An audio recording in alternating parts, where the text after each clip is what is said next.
Hey everyone, my name is Evan. I'm the community manager at Tatum, and I'm joined here with Sam, the CTO at Tatum. And Tatum is a blockchain infrastructure provider and developer platform. So what we do is we provide you access to our infrastructure, and through our API, you can build blockchain apps really quickly and easily. So that's what this workshop is going to be about. We're going to show you how to build some apps really quickly on Harmony using Tatum.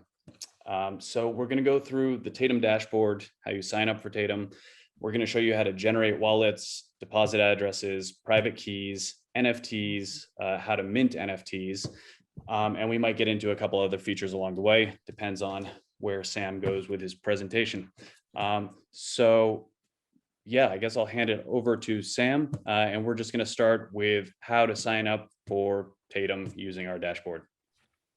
Thanks, Evan. Hey guys, I'm Sam, CTO, co-founder of Tatum. I'm gonna have this super quick workshop today. So first of all, if you want to work with our API platform, you need to sign up for dashboard and obtain API key from that. You can find the dashboard on our homepage. And once you sign in with your either Google or email, you will be able to generate API keys. Every user has three free API keys. You can create API key here. You just choose the free one and the mainnet or the testnet of the API key. I guess for the workshop you mostly leverage testnet, or it's up to you. So guys, you can obtain the API key for your generated API key, and you can see list of the API calls we support in our reference documentation, which can be available here. What we support is also we support client libraries, we support CLI, etc., etc. But I think the API doc right now is the best place for you. So there is a reference guide, and link to the API reference is available here. You can find all the Harmony endpoints we support in the specific section on the left side under blockchain / Harmony. Okay, right now there is a blockchain / Harmony, and you can find all available API calls here. We will start with the Web3 driver, which is like the most common endpoint the native Web3 developers are using, and we can see that our API is running on the API eu1.tatum.io, and the API key is included in the URL. For all the integrations today, I'm going to use Postman, nice API tool for invoking API calls. So let's just invoke the Web3 driver. I have placed some parameters here. I have placed the URL, and I have placed the API key here. And let's just invoke the endpoint. This is a super simple one. Just get the information about the blockchain, if we are live or not. As a Web3 developer, you can leverage any Web3 call which is available. Feel free to use as you want. This API call is usually for, like, as I said, more mature Web3 developers, skilled one who knows what to do from the blockchain perspective. But we, on top of that, have some abstraction, which is unique in our platform, where you can easily generate wallets, perform transactions, or deploy NFTs or ERC20 tokens, etc., etc. Something which is not so simple. Something which requires solidity development on your end. But if you don't want to leverage that, that's just fine. We have that covered for you. So first of all, let's start with generating a wallet. On our end, we understand wallet as a combination of mnemonic and extended public key. Mnemonic is top secret stuff you need to store on a safe place, and no one should be able to get access there. And from mnemonic, you can generate as much addresses and private keys as you want. On the other hand, XPub, or extended public key, is a read-only generator of addresses connected to this mnemonic. So if you want to generate wallet, you need to generate mnemonic and extended public key. From mnemonic, you will be able to generate private key, and you can generate up to 2 billion of private keys from one mnemonic. You just generate private key number 1, private key number 100, private key number 1 million, and all you need to store is one mnemonic from which you will generate those data. You have a private key, that's perfect, but you still don't have public address. The public address is the one you will display in your application. You will get to your users, please send my money here. So in order to generate address, we just need from you the extended public key. We don't need mnemonic at all. We just need the public key connected to the mnemonic, and again, index of the address you want to work with. So we can generate address 100, 1 million. This address for 1 million is connected to this private key for 1 million. Harmony is very Harmony supports 2 formats of addresses. The first format is the hex one, like Ethereum compatible one, and second one is a bech32 address, which has slightly different format than the hex one. Some applications leverages one format, some applications leverages Ethereum compatible. On our API, from our perspective, we accept parameters with both types of addresses, but we returns the values only in the hex format. So 0x is the beginning of every address you will receive from our end. But if you want to display addresses in the format of the one, there is endpoint to format address, and you enter the hex version of that address, and you will receive the one version of the same address. This is super fine and important if you want to leverage on a testnet some kind of faucet which accepts only one format and sends you free Harmony to play around. So this was like the first section where we covered like the most important stuff: generate wallet, generate account address from extended public key, transform the hex address to the bech32 address, and generate private key for a specific address. So these 4 API calls are the one which we covered right now, as well as the Web3 HTTP driver. So I wanted to ask, and this is also from my own curiosity, what would developers have to do to generate wallets, private keys, and addresses if they were doing it from scratch as opposed to with Tatum? What would that entail? They will have to like install the Harmony client library, use the generate method, generate stuff, but they don't support like these mnemonic-based addresses, just the pure combination of private key and address. So if they want to support 2 million of users, they need to generate 2 million of private keys and store 2 million of private keys on their end somewhere instead of one mnemonic. Sure. So another thing that we have greatly simplified in Tatum is generating NFTs. And so you can currently generate them on 7 blockchains. We're adding more, and one of those is Harmony.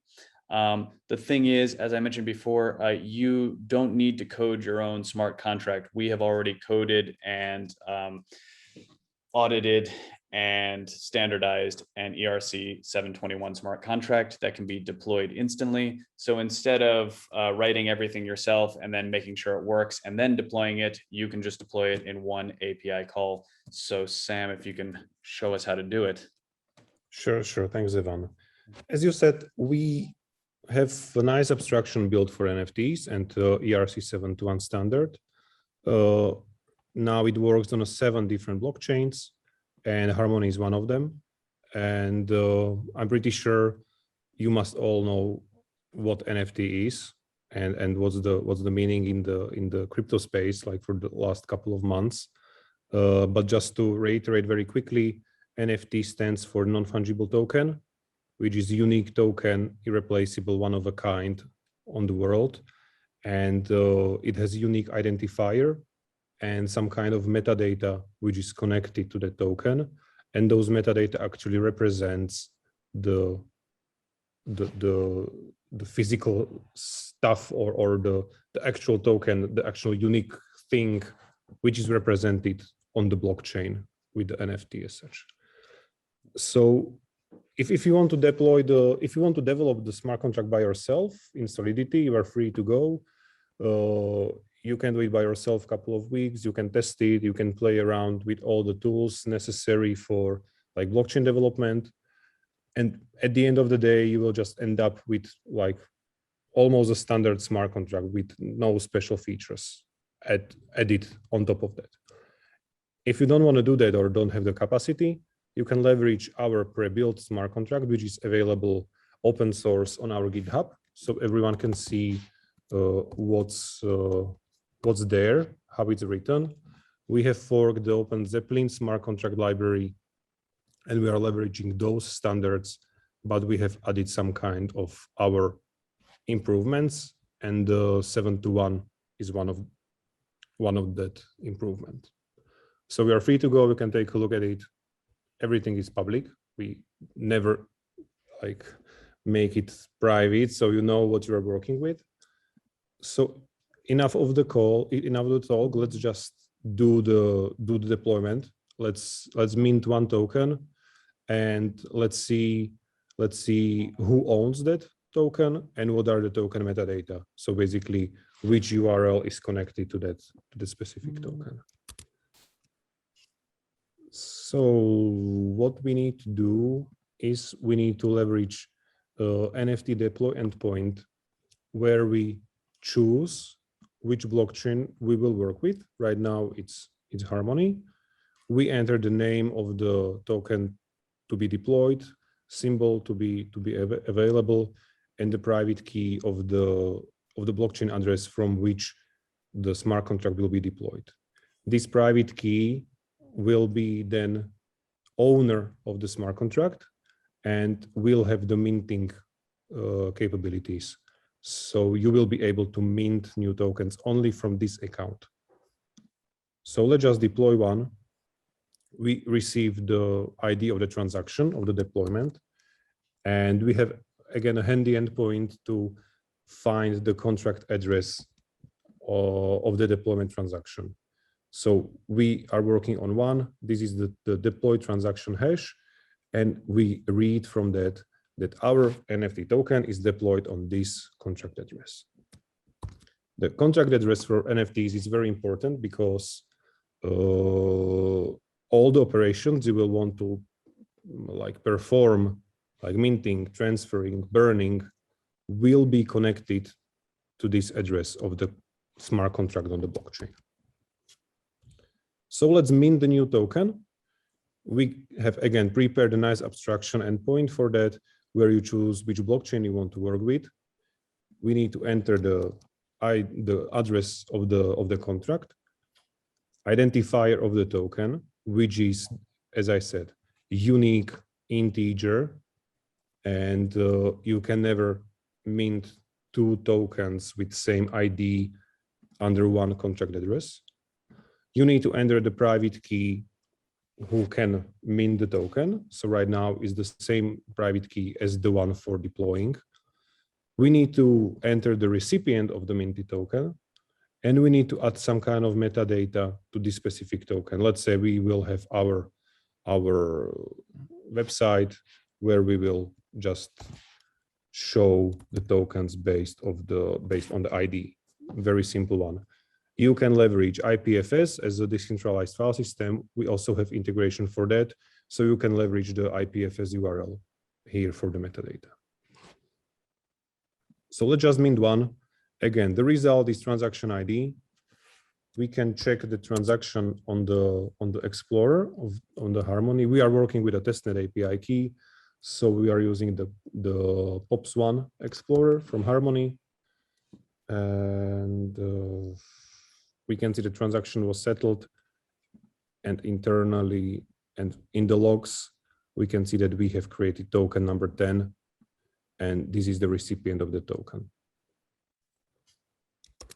We can find those data also from our API. We can just get harmonic transaction by ID. It's also available, but I'm not gonna look for it today. Sure. When we mint the token to the recipient, we can also check how much different NFTs a specific address owns for that specific smart contract. So for example, I want to check for my smart contract, how many tokens does 80D8 address owns? And we can see that he owns token number 10. Let's try to mint token 11. And I hope that he will own not only 10, but also 10 and 11. He now owns two tokens. So you can very easily display to your users in your application number of NFTs they own.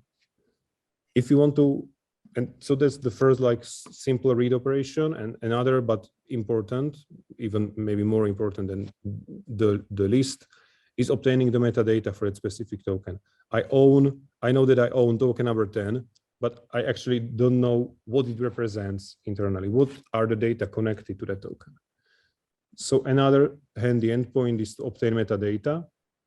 We can, again, choose the chain, choose the contract address, and let's say we want to see metadata for token number 10. And we can see in the data as a result, this is the URL we have entered to the token during the mint phase. All of the API calls I have shown you were from the section blockchain NFT in our API doc. It was deploy, mint, get contract address, get account balance, and get metadata. So a couple of API calls, and you can basically do all of the operations with NFTs. What I didn't show you was the transfer, but the transfer is as simple as mint. We just use one as a blockchain. We need to add their correct contract address, and we need to add their correct private key. But I'm not sure if I have correct address for this recipient where I own token number 10. But the transfer endpoint is also very, very easy to leverage. Neviem, možno ten transfer vyhoď. Maybe get it out, Evan. Okay. Or I will do it one more time. I will need just to find the correct sender. Mm-hmm. Yeah, I don't have enough money there. Okay. I will do it like this. I will mint new token for transfer. Give me a sec.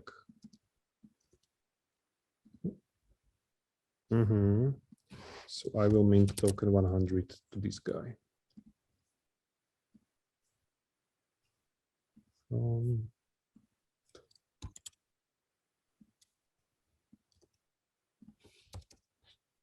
So let's mint token number 100 to recipient 0x. And once we mint it, we will be able to transfer it using this API call. Again, we need to enter the correct chain, correct token ID we want to transfer, contract address, new recipient, and now the private key should be the private key of the owner of the token. Right now, this address owns token number 100, so let's send it to someone else. And we can see it on the Explorer that we have sent the token from one recipient to another one. Okay, that's it for NFTs. So another feature, if you are building any kind of custodial application on the blockchain, when you send any funds or tokens, NFTs, multi-tokens, anything from any of your users' addresses, you have to send funds to their address to pay for the gas fees to send things from their address. And sending those funds to them actually costs money too. So you're spending a lot of crypto and you're spending a lot of time just to be able to run any kind of custodial application. If any of you currently do this, you already know this, and anybody who's planning on doing it, you will have to do this. Except we've come up with a slightly different way of doing it, and we call it our custodial multi-wallet, and Sam will show you how that works. Thanks, Evan. Not only that you will have to do it in order to cover the fees for your users, but imagine and that costs money. But if you will have, I don't know, 1 million of custodial users or hundreds of millions of custodial users, like for example Binance has, the amount of time you will spend in the back office of your application just to deal with this stuff, which address has money for operations, which address doesn't have money for the operation, and which should be funded and which should not. This is a huge problem, and more users you will have, the more problems you will have. So the solution I'm going to show you today is basically eliminating like 80 to 90% of this stuff, because you don't have to actually top up the address of your custodial user in order for transfer, for example, ERC20 tokens or NFTs from that custodial address if he doesn't have there the native currency, which is one in our example. So we have created a solution. It's based on a smart contract. So instead of just generating a plain address for your users, you will generate a new smart contract, which will be used for deposits for your custodial user. This smart contract is configurable. You can enable which tokens you want to support and which features you want to have enabled. And by default, it works with the native currency with one. And you can accept ERC20 tokens. You can accept 7-to-1s. You can accept 1155s. And the batch feature is also a nice feature, because in the future, when your users will deposit assets to their custodial wallet, you will have to withdraw the assets from that wallet. And if you will have, I don't know, different ERC20s or different types of NFTs on that address, and you want to perform multiple withdrawals from that custodial address, like by default, you would have to perform one blockchain transaction for withdrawing one specific token. When you enable the batch feature, you can in one operation enable withdrawal of any amount of assets to any amount of recipients. So you can basically swipe all the tokens you have on that address in one blockchain operation, which is again powerful. But on the other hand, what needs to be said, more features you will enable, more initial gas you will pay for initial deployment of that smart contract for your user. So again, it's up to you. You need to know which assets you will support, which not, and which does and which doesn't make sense to be enabled. So right now for this demo, let's just enable only ERC20s, the fungible tokens. Let's disable the semi-fungible, non-fungible, and disable the batch features. And again, want to work with harmony with the private key of the deployer. This private key is the only one private key which you will need as a custodial provider from now, because from this private key, every transaction will be invoked. I mean, every deployment of every new custodial smart contract and every transfer from that custodial smart contract to someone else. So in theory, this is really the only one private key you need to remember on your end, and you will be able to operate on any of these addresses. So this is a huge, again, benefit for you, that everything could be on one end. All gas will be paid from this private key and from this account. So you need to just take care of having this blockchain address topped up with enough assets. So let's just deploy the contract. The result is just a simple transaction ID. Again, same principles applies as for NFTs. You need to get the address of the custodial wallet from this transaction. So this is the contract address you have deployed, and this address could be assigned to a user. So for example, to me, if I'm going to be user of your custodial wallet, for example, you will assign me this user, you will assign me this address, and I will deposit there my one. I will deposit there some stable coins as HRM20 token. I can deposit there some NFTs. I can deposit there some ERC1155s. Now I'm able to do this, everything on this address. So let's send some assets there. We have again a handy call to send one private key to the blockchain address. So let's just send there, for example, 0.091.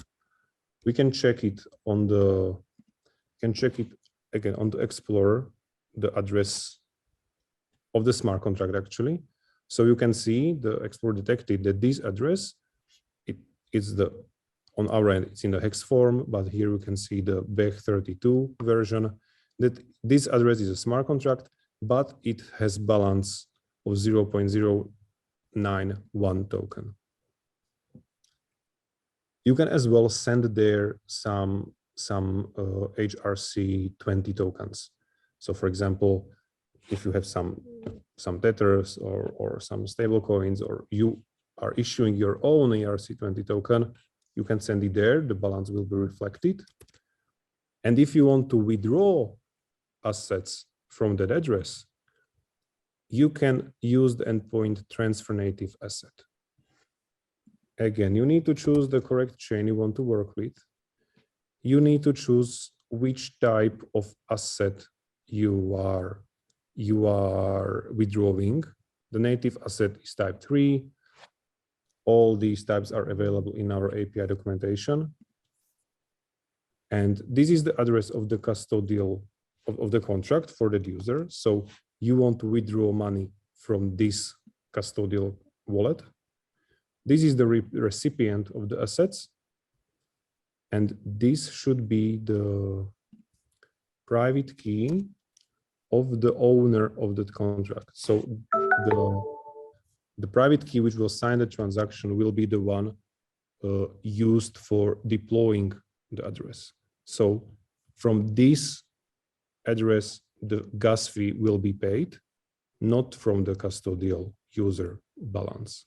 So let's just transfer 0.0006 to someone else, and let's check the transaction. I think we can also see it here in the Explorer already that we have withdrawn in this transaction 0.00061 to someone else. It's this operation. And you can see in the transaction that the transaction fee wasn't deducted from the address of the user, but was deducted from you, from the owner of that custodial address. So, and in the internal transactions, you can see the transfer from that custodial user to someone else. So this is huge. This is a huge improvement in terms of managing custodial wallets and being a custodial provider, because all the projects we are talking to are all the time asking, I'm a custodial provider, I want to cover fees for my users. How can I do that?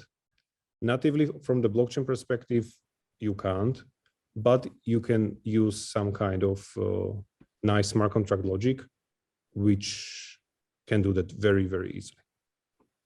In the API documentation, this section about custodial stuff is included in the blockchain utils, and you can generate a custodial wallet.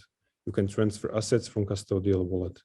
And if you have enabled the batch feature, you can transfer multiple assets of different types in one operation. So Sam, I just wanted to ask, how much or what percentage of gas fees do you think this can potentially save custodial providers? Mhm. It's actually pretty simple calculation.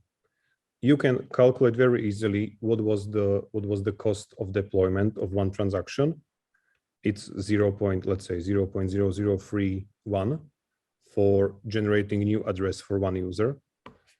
And if we take a look on the like regular transaction, transferring assets from one address to another, which we have done, we can take a look. It's, for example, this transaction. We have sent 0.091 tokens to that custodial address, but we can take a look what's the fee for that.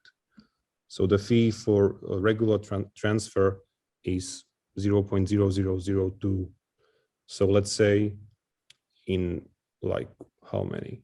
15 transactions, like 15 top-up transactions will cover the initial cost for generating the custodial address. So Sure. you top up 15 times one address and perform 15 withdrawals to have the fees like same. You know what I mean? Yeah, it pays itself off pretty quickly. Yeah. After those 15 top-ups, you will be able to basically run for free, if we can say it like this. There will be like everything more, you will just earn the gas.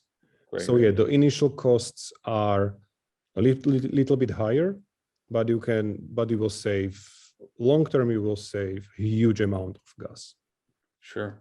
And it seems like a much simpler way to do it as well. And I mean, if you're dealing with millions of transactions and thousands or millions of users, it sounds like a complete game changer. Yeah, that's definitely another point. It's not only the gas fees you will save, but if you calculate how much cost the back office will take you from the development perspective, because you need to pay developers to do that. You need to like run the back office, and it costs a lot of money just for powering up this type of application, actually.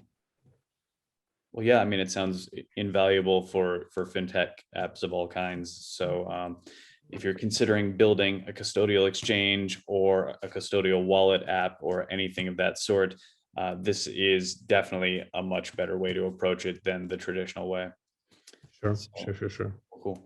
Well, Sam, thanks a lot for digging into all of this with us, and I hope for all of you out there, this has given you a little bit of a glimpse into what Tatum's capable of. We just touched on a couple of API calls, but there's a wide range, a lot of stuff supported on Harmony, and it should be mentioned that the API is unified, so these calls work across lots of different blockchains. 30 so far, depending on what features you want. Different blockchains are different, but Harmony is a really great and fast and scalable blockchain for building fintech apps. So we definitely recommend, starting with it in Tatum with your apps. So thanks for joining us, Sam. Thanks again. Thank you, everyone. Thank you, guys. Enjoy the workshop. Yep. See you in the future.